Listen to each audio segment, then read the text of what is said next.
Hi hello నమస్తే welcome to Telugu ప్రభ. నేను మీ journalist Shivajyothi. So ఇప్పుడు మనం రాష్ట్ర వ్యాప్తంగా చూసుకున్నా ఎక్కడ చూసినా మనకు సిలిండర్ కొరత ఏర్పడింది. అదే అంతేకాకుండా ఈ కమర్షియల్ సిలిండర్లు తగ్గించడం వల్ల ఇప్పటికీ కొన్ని హోటల్స్ కొన్ని హాస్టల్స్ మూతపడ్డాయి. అంతేకాకుండా మనకు పెట్రోల్ బంక్లో కూడా చాలా పెద్ద ఎత్తున బారులు తీరుతున్నారు.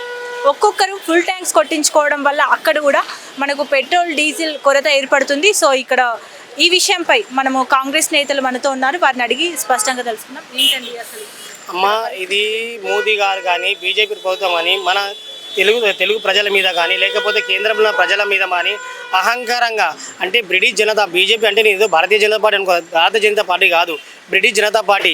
మళ్ళా ఒక 50 ఏళ్ళు 60 ఏళ్ళు వెనక తీసుకోతున్నారు. కట్టెలు పోయి పెట్టుకోవడం కానీ సైకిల్ నడిపేయడం కానీ అట్లా చేస్తున్నారు వీళ్ళు.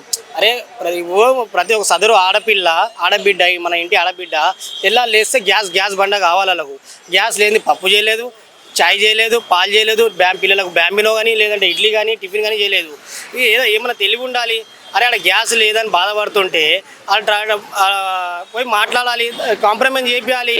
ఆ సౌదీ ప్రధానమంత్రి చెప్పిన ఇది కాంప్రమైజ్ చెప్పిన యుద్ధం అసలు యుద్ధం కొట్లాడి ఏం చెప్పిద్దాం అనుకుంటారు మీరు? అంటే ఏమన్నా మరి ట్రంప్ లేక మీరు కూడా ఇండియా వల్ల ఉందాం అనుకుంటారా? దయచేసి యుద్ధాన్ని ఆపిపియండి, వెళ్ళి మాట్లాడండి. కొరతకు కారణాలు ఏంటండి? కొరత కారణం మన BJP Janata party, British Janata party, BJP కాదు బ్రిటిష్ జనతా పార్టీ. ఎందుకంటే ఈ యుద్ధం స్టార్ట్ కాకముందు ఎందుకు స్టార్ట్ అయింది? మోదీ అమెరికా పోవడం జరిగింది, మోదీ ఇజ్రాయెల్ పోవడం జరిగింది. ఆడ ఏం మాట్లాడో ఏమో వెళ్ళి మంట పెట్టేసిండు. వీడు ఇండియాలో వచ్చి కూర్చుండు. దాని తర్వాత యుద్ధం స్టార్ట్ అయింది.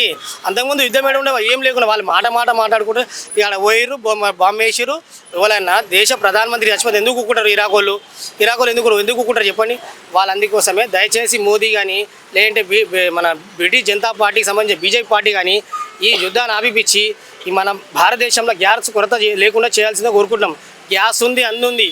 ప్రజల దగ్గర దోచుకోవడానికి నేర్చుకునే వాళ్ళు బీజేపీ వాళ్ళు అడ్డంగా దోచుకుంటారు. కరోనా పేరు మీద దోచుకుర్రు, జిఎస్టీ పేరు మీద తీసుకుర్రు, నోటుబందీ పేరు మీద దోచుకుర్రు. ఇప్పుడు ఇది కూడా దోచుకోవడమే. దీనికి మళ్ళీ లాక్డౌన్ అంటారు. సివిల్ సప్లైస్ కమిషన్ స్పష్టం చేసింది కదండి, ఎటువంటి కొరత లేదు, పెట్రోల్ డీజిల్ ఎల్పిజి గ్యాస్ కానీ ఎటువంటి కొరత లేదు, ఇదంతా క్రియేట్ చేస్తున్నారంటూ కూడా. మీరు కరెక్ట్. సివిల్ సప్లై ఇవ్వాలి మా ఉత్తమ్ కుమార్ సార్ చెప్పారు, లేదని చెప్పినాం. మేము స్పష్టంగా చెప్పినాం. మరి ప్రజలు ఏం చేయాలి?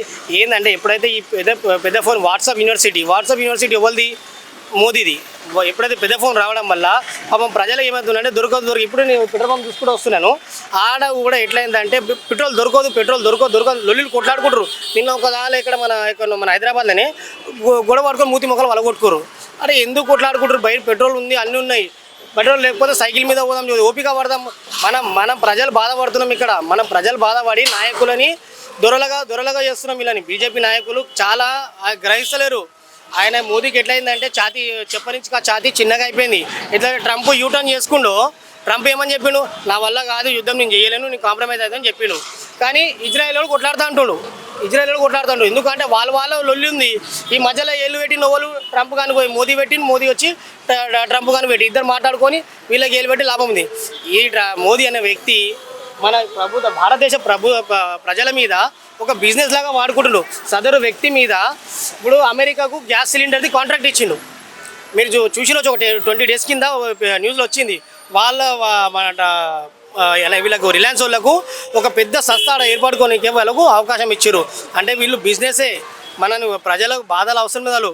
ప్రజలు ఎక్కడైనా పోని మా సీట్లు మేము మంచిగా ఉంటే చాలు. పరిష్కారం ఏంటంటారు? దీనికి పరిష్కారం ఏముందమ్మా? మనం కొద్దిగా ఓపిక పట్టాలి.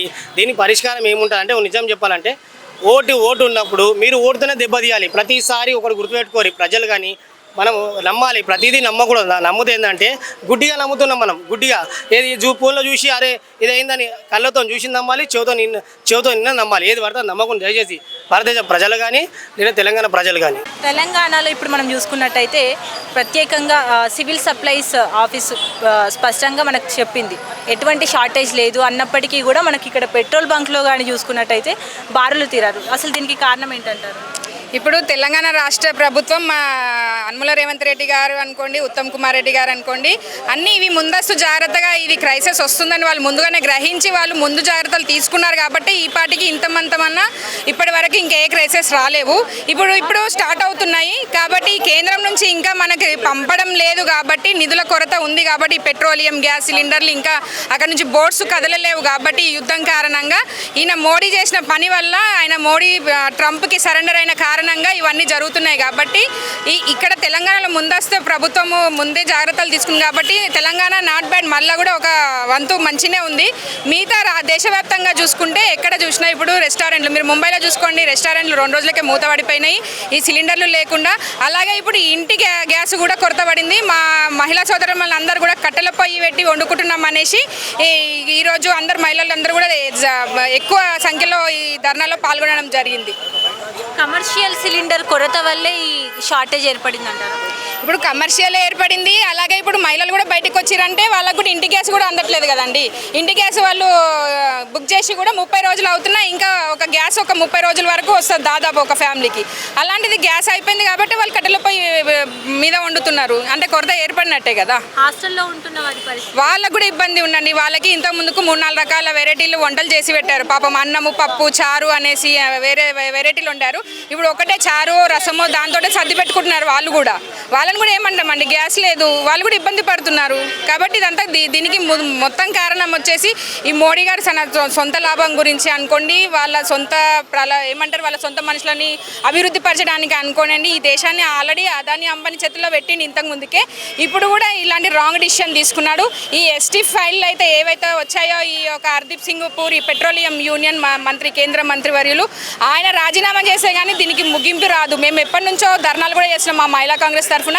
అలాగే ఈరోజు ఖైరతాబాద్ డీసీసీ అయిన రోహిత్ గారి ఆధ్వర్యంలో ఇక్కడ రాజ్భవన్ ముట్టడి చేశాము. అలాగే గ్యాస్ సిలిండర్ పైన మేము ధర్నా చేయడం జరిగింది. మరి దీనికి పరిష్కారం ఏంటంటే ఆయన వెంటనే ఆలోచన చేంజ్ చేసుకోవాలి. ట్రంప్ గారు చెప్పినట్టు వినడం మానేసేయాలి. ఫస్ట్ ఈ యుద్ధాన్ని ఆపే దిశగా ఆయన ప్రయత్నాలు చేయాలి, కాంప్రమైజ్ చేసుకోవాలి. మోడీ ట్రంప్కి సరెండర్ కాదు, ఇప్పుడు యుద్ధం అవుతుంది కాబట్టి అక్కడ వాళ్ళతోటి ఏమంటారు పరిచయాలు, మళ్ళీ ఇంకోటి వాళ్ళతో మాట్లాడి కాంప్రమైజ్ అయ్యి ఇవన్నిటిని క్రాషెస్ని తగ్గించాలి. అదైతే కానీ ఇవన్నీ మనకు ఇబ్బందులు తొలగిపోవు.